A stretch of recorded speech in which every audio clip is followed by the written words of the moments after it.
Last night was a good night, so I'm a little hurt, and I was celebrating pretty hard. But thanks to Cicero's, thank you guys for having us. We're super excited to be here. It's been a long time coming, but I am Tyson Hunt, one of the co-founders, captain of the boat. I brought with me Judson Ball, our navigator. He keeps us right on line where we need to be, and then Josh Rein, head brewer. He's responsible for all the tasty beers that we're going to be drinking tonight. I'd like to start off by giving you guys kind of a brief as I can make it, overview of how things got started with Logboat. First thing people usually ask is, what's up with the name? Logboat's not even a proper word. What does this even mean? We're all from Missouri. Josh grew up here in St. Louis. Judson's from Rolla. I'm from a little town called Moberly. We're very proud Missourians, and the word Missouri has been translated to mean, is passed down from the Illinois Indian who once lived here, to mean people of the dugout canoe, people of the wooden canoe. And so we wanted to pay homage to this great state with the brewery that we were creating, and Logboat kind of formed out of that. Also our love for exploration and adventure. Obviously Mark Twain, being fond of the Mississippi River, and writing wonderful books about it.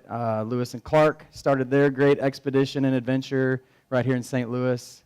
Missouri River is right through our backyard in Columbia. So Logboat became the name that Judd hated at first, but Andrew and I, one of the other co-founders who's not here with us, we liked it quite a bit, and we said, well, Judd, if you don't like it, that's cool. Come up with something in the next day, and we'll consider it. So Logboat's the name, and we stuck with it. I want to also hint on our artist, Mike Wolf, is a dear friend of ours who created the logo. So we had a name, we formed an LLC, we didn't have a logo. So Mike Wolf does all the visual art for our brand, for our company. And we met up with him. He actually crashed a family reunion. And he's like, hey, here you guys are starting a brewery. I want to be involved. What can I do? I'm like, well, you're an artist. We need a logo. Here's our idea. Here's the name. This is what we're thinking. We need 3 individuals in this Logboat. We need a Native American pointing the way. Sign of unity, that sense of adventure and working together. And he literally scratched out the logo on a bar napkin. And we still have that. And that was it. We were a company. We had a logo. We had a name. We formed an LLC. We were set. So Mike does all of our artwork. He's a tremendous talent, and we're really lucky to have him. So early on, how we got started, I'd spent some time personally out in Portland, Oregon, and I really fell in love with beer out there. Everybody at the time was making amazing beer and still is. Bridgeport IPA was kind of my awakening moment for craft beer. It was 2004, and I arrived in Portland and spent a lot of time. I spent 4 years there, and everybody's making beer. It was great beer. Moved back to Columbia in 2008. I did some home brewing out there while I was there, and I brought the equipment back with me, not thinking I'm going to start a brewery. I was a teacher, so I enjoyed drinking. Teaching kind of led me into a little more drinking than normal, but, so it goes. But I had all this equipment, and I moved back to Columbia, and Andrew Sharp, he was a chef that had moved back into Columbia, and he's actually my nephew. I married his mom's half-sister. Long story short, but anyway, we're related through marriage. Moberly's a small town. My wife and I had to do a DNA test, make sure we weren't related before we got married. We're not related. We have 2 beautiful kids, so it worked out all right. Andrew and we started brewing beer. He was really good with recipe development and food and kind of putting some flavors together, and we started making beer just for fun. He wanted to learn how to play bass guitar. I play guitar, and so he'd come over, give him some lessons, show him some of the basics, and then we'd brew some beer, and we really wanted to be rock stars, so we're like, well, let's form a band. And he's like, dude, I know a drummer. He's cool. His name's Judd. You should meet him. So Judd comes over. I meet Judd. We start playing some music together. I'm like, Judd, you like beer? Sure, I like beer. Let's make some beer. We're brewing beer. We're playing music. The beer's turning out way better than the music, and we start to focus on this a little bit. I tell him a little bit about Oregon and what's happening out there with the beer scene. At the time in Columbia, we had Flat Branch, been around since, I think, 94, really paving the way for craft beer in Columbia. And then Broadway Brewery was just getting started. And so it was like a ghost town. It's a great college town, but there wasn't any beer getting distributed out to local bars, restaurants, and started talking about it, and we were just looking at the demographics of Columbia and talking about the lack of really good beer locally. Judd, at the time, was working for the Blue Note and with Mojo's, which is now Rose Music Hall, and he's like, man, you wouldn't believe how many people come in from St. Louis, Kansas City. They want a local beer, and I just have to, I sell them a Schlafly, because that's as local as we have, or a Boulevard from KC, and he's like, yeah, I agree. We need some beer in this town. How do we do this? How do we even begin to think about starting a brewery? I was like, well, we got to do a lot. We had some friends in Montana that actually had started a brewery, and Andrew called them up and was like, hey, we're thinking about coming out. We'd like to pick your brain about how you got started.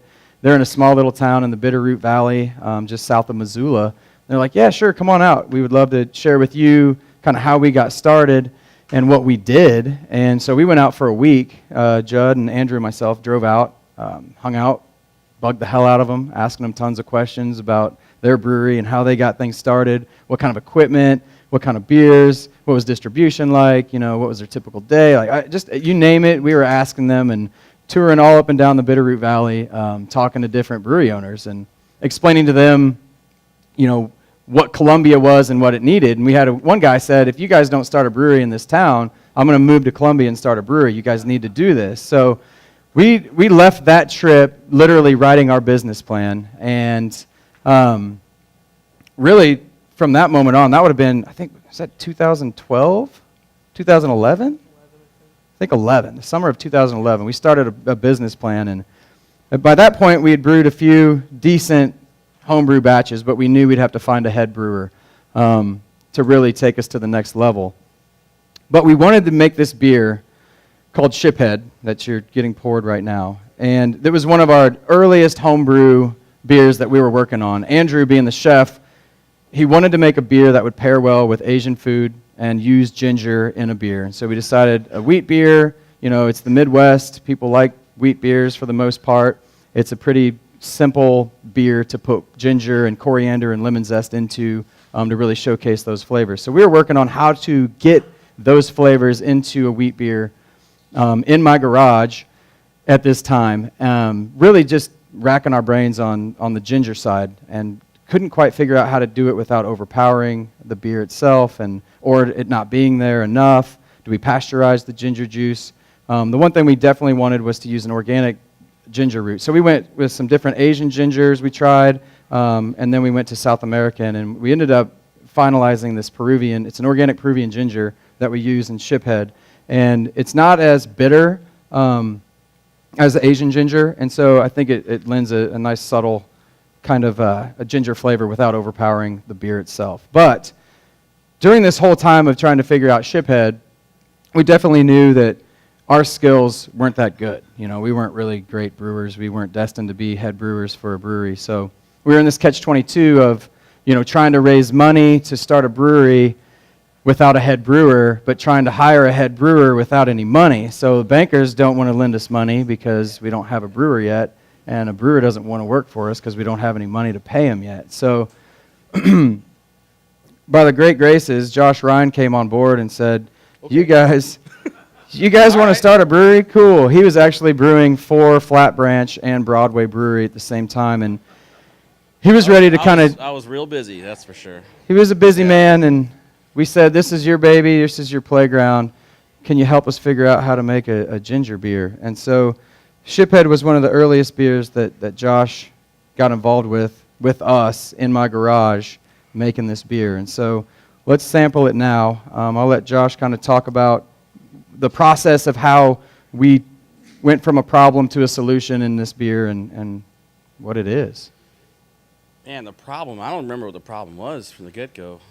We did one batch where we took ginger root, literally, just peeled the skin off and put it in cheesecloth and dunked that into the boil kettle and just let it sit there for about 10, 15 minutes. And it turned into this huge, ginger bomb. And then we took some kegs and actually put the ginger root in the kegs and then carbonated it and let the ginger root just hang out in the keg. We took some of those to a family reunion, and it was awful. And we had family members like, this is so great. Can't wait for your brewery. And I'm like, oh, I can't even drink this. This is awful. It's the same parents that liked our music as a band, too. So. Yes. They're forever fans. They're always fans. Moms always love what you're doing. It's just, they're easy critics. But when we got into test batching this and I stepped in, I just started changing processes a little bit. A lot of what we did was started pureeing the ginger, started adding it to the hot side of the kettle. And with also this was lemon zest in it as well, and we were peeling fresh lemons to add to it. What we found was a nice balance that wasn't real hot, had a lot of flavor from ginger, but not all the heat that can, I like the heat from ginger, but in a beer, I don't need it, and that's what we were looking for with this right here. So with it also came, it's kind of light on the wheat side of things for wheat beer. It's probably about 30% wheat in this in Shiphead compared to most wheat beers are a 50-50 split between a two-row malt of sorts and wheat malt. So, but yeah, we played around with it for a little while. It took maybe about 6 months to a little more than that to kind of get it dialed in, trying to figure out how to do it. We started juicing ginger for a while and adding that into it. Trying to do that after fermentation, see what that was all about, but the flavors were pretty fleeting. So we decided to go with a really simple process with it. So fresh ginger tastes fantastic. It's a good ingredient to use in it. So we came about with this. And it's nice summertime. Yeah, it's summertime brew. Second most popular beer, sales-wise in our tasting room. People drink a lot of it. So, and we all we're pretty fond of it. So Shiphead is, it was one of Andrew's favorite paintings that Mike Wolf had. So we basically made a beer to fit the painting, or to use that as the image. So on the can, you'll see the kind of the crazy lady with the ship for a head and narwhals, and so it's the painting it existed before the beer, way before the beer. And so yeah, so if you meet Mike Wolf, what was he thinking is a really good question, and we're still trying to figure out what Mike Wolf is thinking a lot of the time because he's a genius. I mean, he's a pure artist through and through. He's been doing art in LA for 25 years, so kudos to him for making it happen. But yeah, so we wanted to use that piece of art for a beer, and that's where Shiphead came from. That's the painting, that's the name of the piece, and that's why there's that crazy, beautiful lady on the can. And that painting actually the original painting hangs in our tap room over in Columbia. So if you're in the tap room, check it out. But yeah, that's Shiphead. It's been a labor of love to get this one dialed in, and we're really pleased with it. I know major brands were like, what the hell, you're going to put a ginger wheat in a can and try to sell that? Like, okay, let's see how that goes. And it's done all right, and we're pretty happy with it. I think one of the lessons out of that is that, we definitely at Logboat, we brew the beer that we like to drink, and we hope other people do too. That's kind of our philosophy around recipe development. But it's been a fun one. So yeah.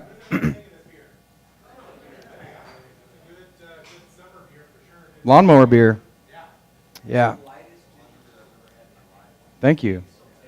It's there. We'll have people come in and say, "Ooh, I don't like ginger. I don't think I'll like that." And we'll have them sample it, and they're like, "Actually, it's pretty balanced. It's not too in your face. There's some nice citrus zest there that balances it out with the breadiness." So that one's Shiphead, and that was a fun one to really dive into, and a pretty non-traditional first go at a beer through our brewery. So yeah, kind of back to the story. Josh Rein joined us, really legitimized us as a company at that time. We were able to convert half my garage at this time. I convinced my wife that we're going to convert half the garage to a brewery because we still don't have funding. We don't have a building. We don't have any proper brewing equipment. But we invested in a pilot system. It's a 3-vessel, half-barrel system, basically, that we still have at the brewery now. But that's where we do all of our pilot batches. But we bought a deep freeze, a chest freezer, and turned that into a kegerator, and we just started brewing a lot. I think Josh was still working with Broadway and Flat Branch too, but would come over after shifts and brew beer. And we all kept our jobs, our day jobs, but we were really set on making this company happen at this point, and really just wanted to dive into what recipes we wanted. And so I believe what's being poured now is Snapper. We're in Missouri. It's hop country still. Everybody loves hops, or at least it seems like it, because this beer that is being poured is our flagship beer. We had a feeling an IPA would go over well, but so this was one of the early ones that in the garage we were working on. I'm trying to figure out how to do something different. I know in talking with Josh and kind of our philosophy around our IPA is, being in Oregon, it was like a race to see who could make the hoppiest beer. I think it's still kind of going on. But I didn't like that. I didn't like feeling like you had to go brush your tongue off in order to taste the next beer that you wanted to sample, because you were just impacted by bitterness and hop bombs. So, and Josh brought that to me. He was like, I really like a balanced IPA that's not super bitter, but has a lot of good flavor and aroma from the hops, and let's showcase that. I said, absolutely. Snapper was kind of my project as a home brewer when we were getting things started, and I sucked at it. And Josh came in and said, let me tweak this. Let me use some different ingredients, He's like, you're using 2 base malts, dude. Like, what's up with that? Like, you're using 2 row and pale malt. Sometimes that works, though. Sometimes that works. Yeah, but so Snapper happened, and we used a lot of Eldorados in this beer. That's the hop that I think is pretty pronounced. And I love this beer. I can't drink a lot of them. We have kind of this inside thing called the Snapper 6-pack challenge, and it's real. Try to get through a 6-pack of Snapper. It's a challenge. We've got some good stories that we don't have to dive into of people really trying to power through a 6-pack. Yes, Mary. Yeah, it's a sneaky one. It's a 7.2 on the can, 7.5. It's in that range. But it goes down pretty smooth. It's not an overly bitter beer. It's pretty balanced for an IPA and using Northwest hops. And so, yeah, I think people like the flavor and drink it a little quicker and more than they should, and then it kind of sneaks up on you, and you've been snapped. And it happens. And what's that? I believe there's 65. It's in the high 60s, 68. Yeah, that's the fun part of it. Is it's a pretty easy drinking beer in that sense, and that's what we enjoy about it. We use a lot of hops late in the process in the boil. There's not a lot of bitterness coming from the first kettle edition. There's a lot of hops in the whirlpool. So when we brew this beer, we use hop extract in the kettle to get our initial bitterness from it, and then all the rest of the hops are added to the whirlpool. So right after we're done boiling and we're getting ready to run that in the fermenter, we just overload it with about 25 pounds of hops in every batch, just in the whirlpool itself. And then there's a lot on the dry hop as well. So we'll get a much milder, more hop flavor, less bitterness. Some people call it hop bursting. I mean, that's, I guess, a word that can be used for it. But that's where that flavor comes from. And less bitterness, more flavor, just by using a ton of them, like lots of hops in it. So. The question was, is this the one we got an award for? We didn't submit Snapper to GABF. There's so many IPAs, and we're not using the exotic hops that are near impossible to get unless you know somebody or been in the business for a long time or making and buying a lot of said hop, like a Citra hop. So we didn't enter the Snapper. We don't feel like this is a different IPA compared to the experimental IPAs being produced, especially We're on also the West really Coast. fond of some other beers we make, so we sent those off to. Yeah. Yeah, so Snapper's been a difficult one to keep up with production-wise. We got her dialed in, and I should transition really out of the garage at this point. We were starting to make some really good beer thanks to Josh, and we finally got a bank loan, and we got some friends and family to write us some checks and hope to pay them back. And so we found a location in Columbia. It's if you're familiar with Columbia, it's right behind Walt's Bike Shop off College Avenue. It's on Fay Street. It's an old kind of industrial area. So the building we're in used to be a slaughterhouse or a meat packaging building. Across the street was the slaughterhouse. They'd bring the meat over, package it in our building, and then across the street, like a triangle, was the retail sales, the meat shop. And so that was happening quite a while ago. And then the building that we're in now was vacant for about 15, 20 years. So we walked in the first day, we were like, this is perfect. But it looked like they filmed Saw, the movie, in this place. Like, it was beautiful. nasty. It was beautiful. It was a beautiful building. And we actually brought our banker in there because I don't know why we did that. But we took a lot of beer with us. And we're like, yeah, we're going to show you this space, but be warned. But he came in and he was bright. He was just like, what the hell is this? And we told him all about where everything was going to be, the walls we were tearing down. And he was like, I don't understand how you have this vision. But for us, it was perfect. It was a huge cooler. The whole building was a cooler. Already had drains in the floor. And so we basically went in and we had to gut it. I mean, it was in really bad shape. So we gutted it. We started construction or demolition in April of 2013. Yep. Yes. Yep.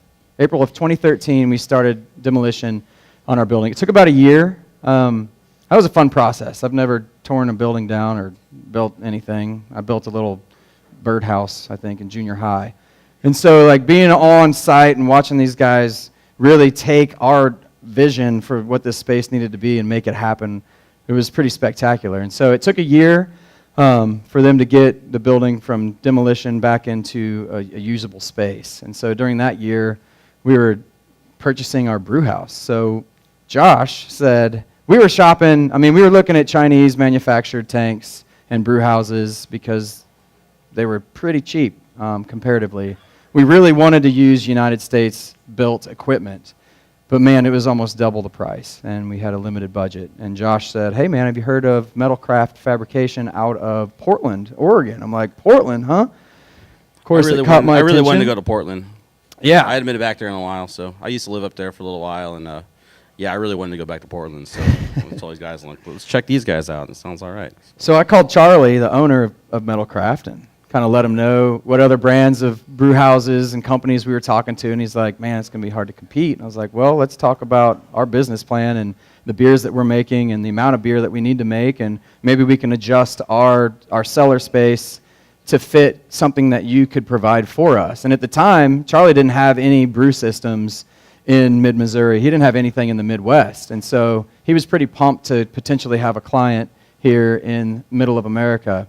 And so through many conversations and talking through our plan, he presented something that was absolutely doable for us. And so we got to fly out to Oregon and put a down payment on all U.S. built tanks. So we ended up going with the 30-barrel brew house. It's a 3-vessel mash louder combo kettle whirlpool. And our initial purchase was a 60-barrel hot liquor tank and a 60-barrel cold liquor tank and 5 30-barrel fermenters. So that was a cellar space that we got to fly out to Oregon and throw a big party around and write a big fat check for them to start building our brewing equipment, which was crazy. At that point, it was all in. I think we started all systematically quitting our day jobs, and that was it. You know, the focus was Logboat and getting things started. And so we spent a week out in Oregon in April of 2013, putting that down payment and working through the details. Josh designed the brew house, which was really cool. He got to sit with their engineers and talk through everything that he wanted for his system. And they delivered in late December. I mean, it was Christmas time. It was the greatest Christmas present ever. It literally showed up, I think December 26th is when our tanks started arriving on flatbed trucks, and had a huge ice storm, of course. It was a real mess getting everything brought into the building. But yeah, we got everything installed and online, and we brewed our first batch in our building in March of 2014. Gosh, it's already, it'll be 2 years. So March of 2014, we brewed our first batch of beer.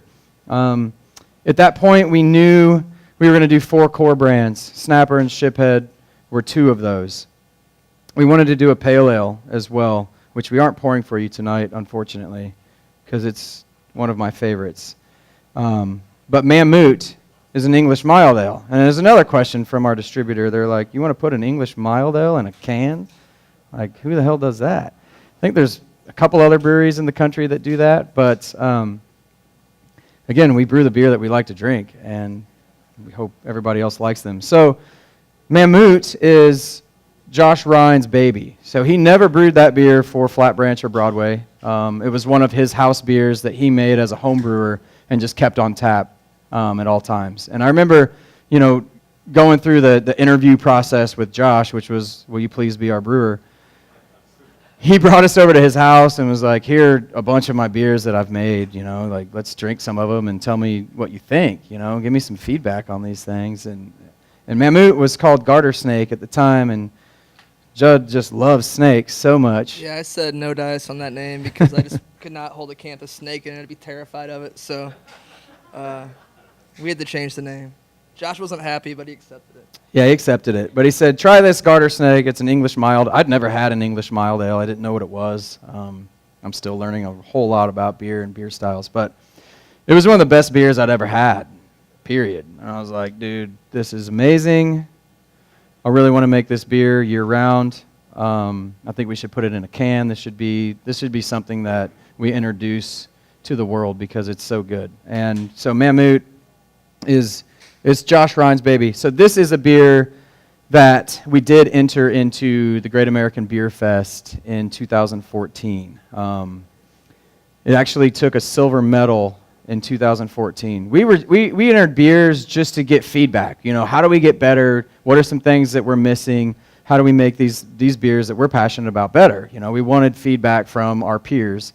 And Mamoot won a silver medal in 2014, and it was a really good day. I think we consumed a lot of whiskey that day and celebrated, and a lot of Mamoot.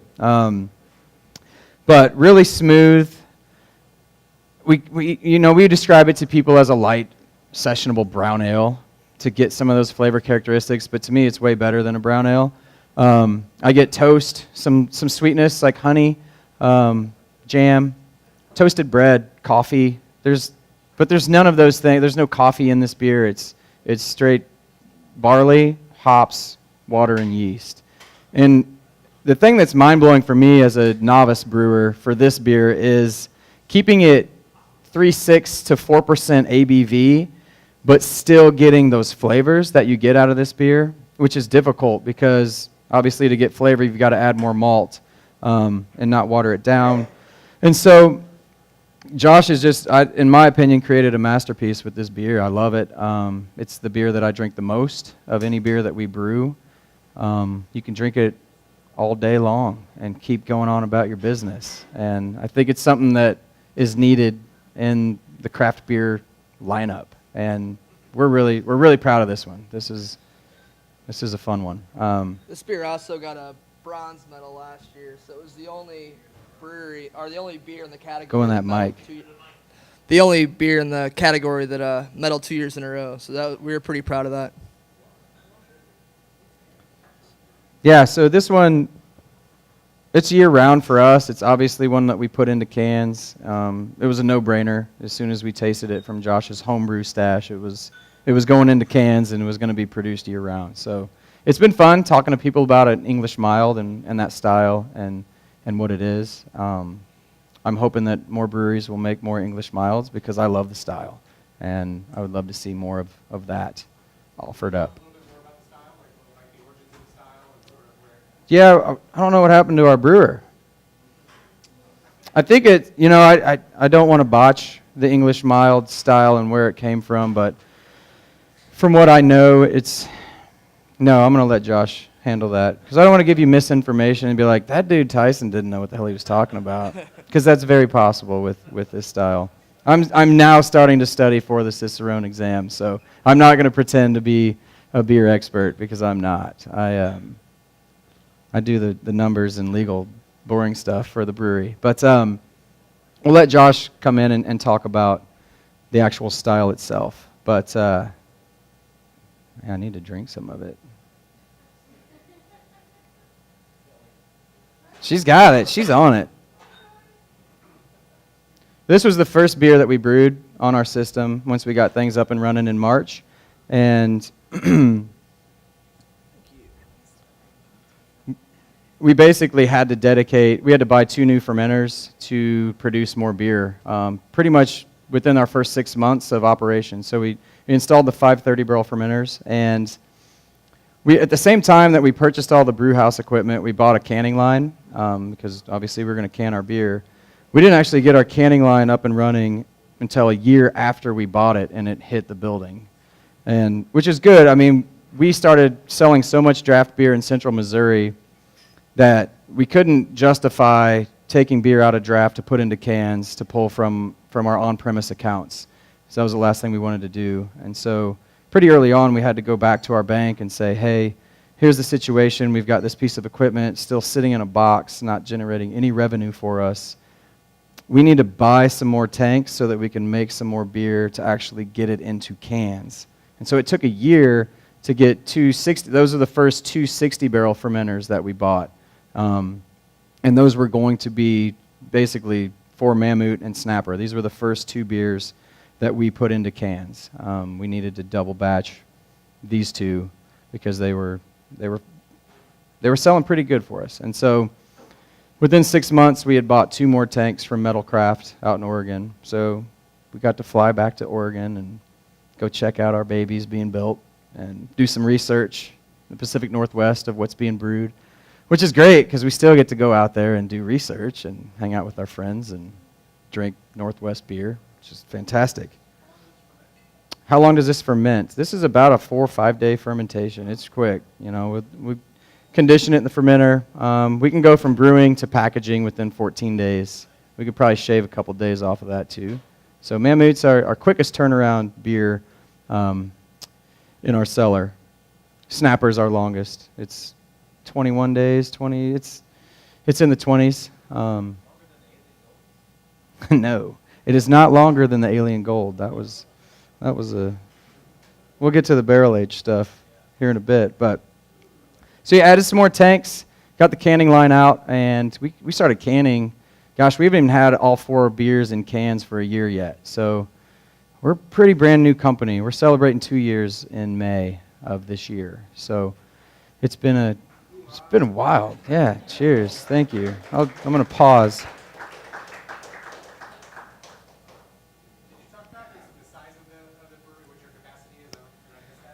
Yeah, so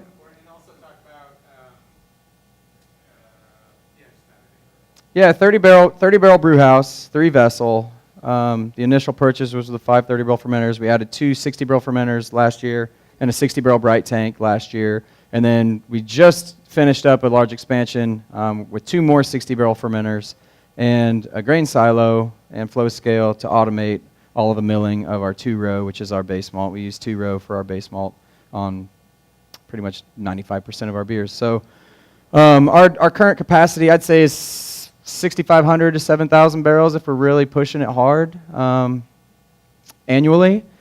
Last year, we sold about 2,400 barrels. So we've got a little room to grow. We added the 2 new 60s 2 weeks ago so that we could start selling beer in St. Louis. So thanks for buying some beer in St. Louis. We've been wanting to get to St. Louis since we started the company. Obviously, with Josh being from St. Louis, this is a beer mecca. This is one of the greatest beer cities in the world, and we're really excited to be here. This has been a dream of ours since we started thinking about it. So yeah, cheers to you guys. Thank you. So for those of you guys, I guess, that don't know, I mean, they just celebrated 2 years. They've been in St. Louis for, this is the 3rd week. So it's very, very new to this market, like brand new. So he's not kidding when he said that they bought those fermenters so that they could sell beer in St. Louis. It's not a joke. Yeah, Mamoot was a beer that I brewed at home for years and years before I ever met these guys. And I kind of was a beer that I liked. I brewed it because I couldn't find a mild ale commercially. And it was a style that as a home brewer, I went, man, I want to try this out because I can't ever find it. I don't know what they're supposed to taste like. And I ended up finding something, Southampton made a mild ale. Southampton Public House, I think it was what it was. They made a mild ale that I thought was pretty fantastic. And that was kind of an idea that gave me the flavor profile to go this direction. This beer is now morphed into something that is way different than it was 5-6 years ago when I first started making it. But it was my house beer. I brewed it at home once a month just so I could have it on tap because it was something that I really wanted, and I kept it close to my heart. My other jobs as brewers because I wanted to keep it for something that was special. When I met these guys, I kind of figured this was an opportunity for me. I was like, well, I found a career job now where I'm going to be here a while, and I'm going to take my house beer and I'm going to put it in the cans and send it around the state. So now I have the opportunity to do that, and you guys all get to enjoy it. So I'm real happy about that. Yeah, it's off and on. It's just gone a little. It's changed quite a bit in the 6 years that I've been brewing it, and Could you talk about the style history of the beer? Because I was going to botch it, I think. Man, from what I understand, it was a variant of the brown ale. So in ESBs and pale ale, before the pale ales were really coming around, mild ales had more they're close to, like, they're predecessor to a brown ale at that point in time. When British brewers learned how to malt brown barley, brown malt, it was a huge flavor component from the kilns of those attributed itself to mild ales, eventually brown ales, things like that. But the history is kind of vague from what I understand, and maybe I'm not as versed as I should be and all that. Know. But yeah. Mamoot is on with Logboat. There's quite a bit. We're kind of eccentric weirdos, and our creative sessions we've dubbed Wisdom Fires. We enjoy bonfires and playing guitars and music, obviously listening to music and drinking whiskey. We're all pretty fond of whiskey, and so Wisdom Fires are a bonfire with bottles of whiskey and sometimes a record player around the bonfire in the snow. And we've kind of tried to come up with a rule that we can't name a beer when the sun's up. It's just a weird, quirky thing that we do. And so we'll light a fire. We'll get around and talk about weird shit like outer space and history and, I don't know, random things. And so Mamoot kind of was born out of a mammoth used to live in Rome, Missouri.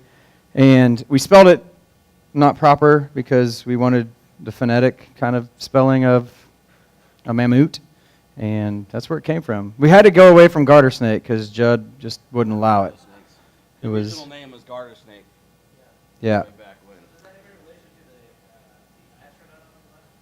Yeah, so with the can design, obviously Mike Wolf does all the art. He does the images. And then we have a good friend here in St. Louis, Sarah Snogren, who works for InkSpot. And we send her the images, and then she lays out the template onto whatever, Photoshop, or I don't know anything about that stuff. But she came up with this idea for the constellation pattern because she knows how much we geek out about space and aliens and all that stuff. So she laid it out and said, hey, why don't you do this kind of cool constellation pattern that you can't see, but I'm going to hold it and talk about it, and put some constellations on there. And so then she came up with this idea for this little spaceman that on every can he moves, he's in a different spot. And so it's just weird, quirky shit that we do that has no significance other than we enjoy it. It makes us chuckle, and it's kind of fun to, when you create something that's never existed before, you get to make it yours. And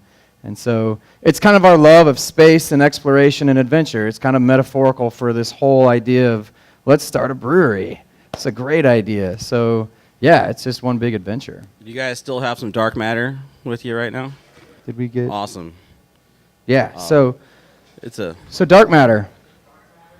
Dark matter. I want to real quick tell you about dark matter. It's a wheat porter. People have told me it's a style they never really heard of or thought about, and maybe that's the case. I just wanted to change up a random old brown porter recipe. We add a wheat to this to kind of round out some of the roastier notes that go along with porters. And brown porters are pretty smooth from the get-go in that sense. So obviously tastes a lot of chocolate. Tastes some coffee-ish flavors as well with it. It's a wintertime seasonal that we do.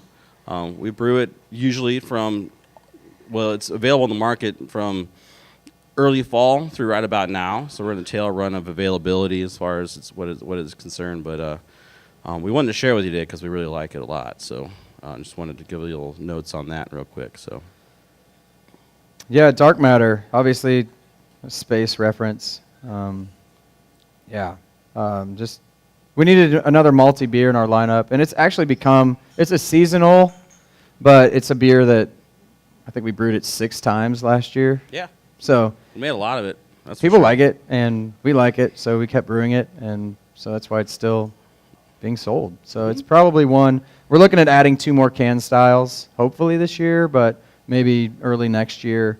Dark Matter is in the running for one to add a darker beer, a little higher ABV. It's about 6.5 ABV, so I think it would complement Mamoot well in our portfolio.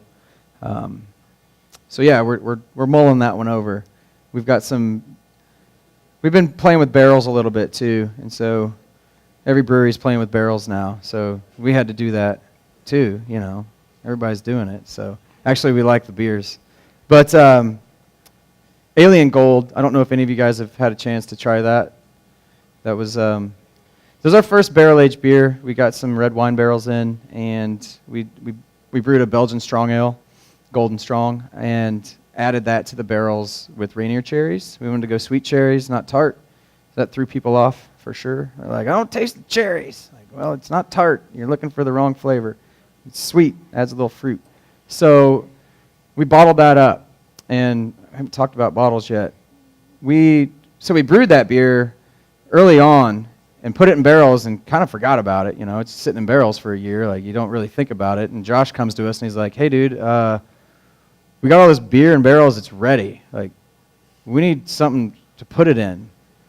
It's like, oh, shit, that's right. We can't, yeah. How do we get it from the barrel to people's mouths? Like, it's kind of a problem. We didn't want to just do draft only with this barrel-aged beer. So we bought a little bottling machine last year as well, and started doing 22-ounce bombers. And basically the idea with bombers now for us is we'll put seasonal beers into it. So with cans, I don't know if you guys know this, but for us, if we do a beer in cans, all of our cans are printed. So they come to us with the artwork printed on them. We don't do wrapped cans.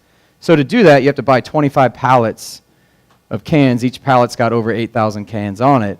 When you're talking over 200,000 cans, it's hard to justify putting a seasonal beer that you're only going to brew a few times into a can. You've got 20 pallets left to sit around and warehouse and take up space. So we had Alien Gold ready to go, and we bought the bottling machine just so that, we didn't have to wrap cans and we could put this beer into what we consider a proper vessel for a barrel-aged beer.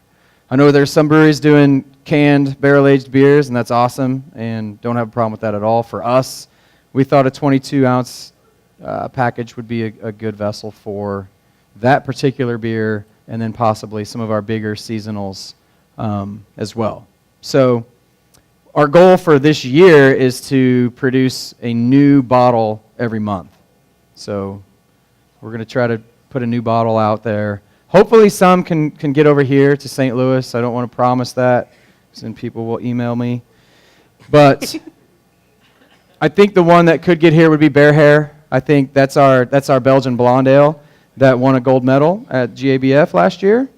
And so, thank you. Yeah, that was wild. Thank you. That was a whiskey day too. Yeah. We're going to start. We actually have that beer in Bright Tank now. We're going to bottle it up next week, and we're going to probably do a few batches of that. So we'd love to get some of that over to you guys.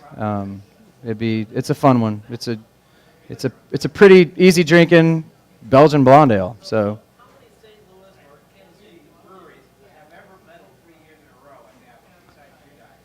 How many Kansas City or St. Louis breweries have ever medaled? 3. We haven't done 3. Right? This is year 3 for us. 3 medals, 3 medals in 2 years, and yeah, it feels real good to be recognized like that. That's for sure. Yeah, it's crazy, man. I don't know. It's been, like I said, it's been a whirlwind. We're humbled by it all. We have a huge responsibility to make good beer, and that's what we're focused on. Yes, sir. We do not. We don't filter. We don't pasteurize. Yeah, it's drink it fresh. Drink it good. Yeah. It's not to say we won't ever filter. There's some things that might require it, but we're not there yet. We're not worried about filtering. We don't want to, so it's a lot of work. We'll cross that bridge when it comes time. That is what livers are for. Damn right. I like that. Yeah, so bottling is kind of a new thing. You'll see we've got Jupiter's Moons is up here. That's just a seasonal beer. It's a double red ale that we do it every spring around Cardinals baseball season. Obviously, the spring training's in Jupiter, Florida. We're all huge Cardinal fans, so we named the beer Jupiter's Moons because we love outer space and we're weirdos. And it's a red ale because the Cardinals are red, and we are not one bit concerned about Kansas City fans being upset by that. So, cheers to Missouri sports in general, but we are diehard Cardinal fans and Blues fans, and it's just that's just how it goes. So, another one of our seasonal beers that you guys are drinking now is Benny. We call it a mocha stout. We use lots of chocolate and lots of coffee in it. It's a milk stout, running about 9% alcohol. We paired up with the local coffee roaster, Fretboard Coffee. I went and helped roast the beans with him for this batch. Dave Ellman is his name. He's a really great guy, and he's a friend of mine these days. And it's taught me how to roast coffee, which is pretty fun. So we were playing around with that. There's also a really great chocolate maker in Columbia named Alan McClure and Patrick Chocolate, and he's an award-winning chocolate maker. Wins Good Food Awards every year he's got one of the best chocolate bars in the world. And we're lucky enough to have him in our backyard, and he has provided nibs for this beer. So we add cocoa nibs to the fermenter, and we add coffee beans to the fermenter as well, post-fermentation, to add a nice little touch to this. So the idea is drinking a nice, proper coffee. So we call it mocha stout, so you guys are sipping on that now. We've had this in 22-ounce bottles. Unfortunately, St. Louis is a little late to the game this year. We already did it back in February. So next year, hopefully, we'll have some floating around for you guys. But it's a nice treat for you tonight, so I'm glad you guys got some. It's called Benny. Yeah. The full name is just Benny.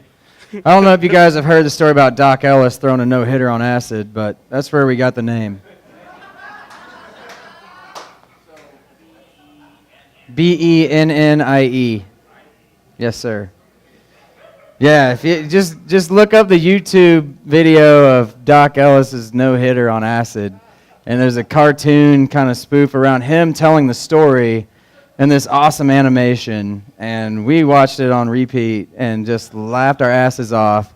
And so the idea is a Benny's an upper, it's a stimulant, and so there's coffee in this beer, there's chocolate in this beer, it's a stimulant beer, it's the Benny's, man. So yeah, it's got a really crazy looking cow tiki kind of character for the logo, but so like I said, like how we name our beers is totally random. There's no set methodology other than it's got to be at night and should be some whiskey. Question. Yes.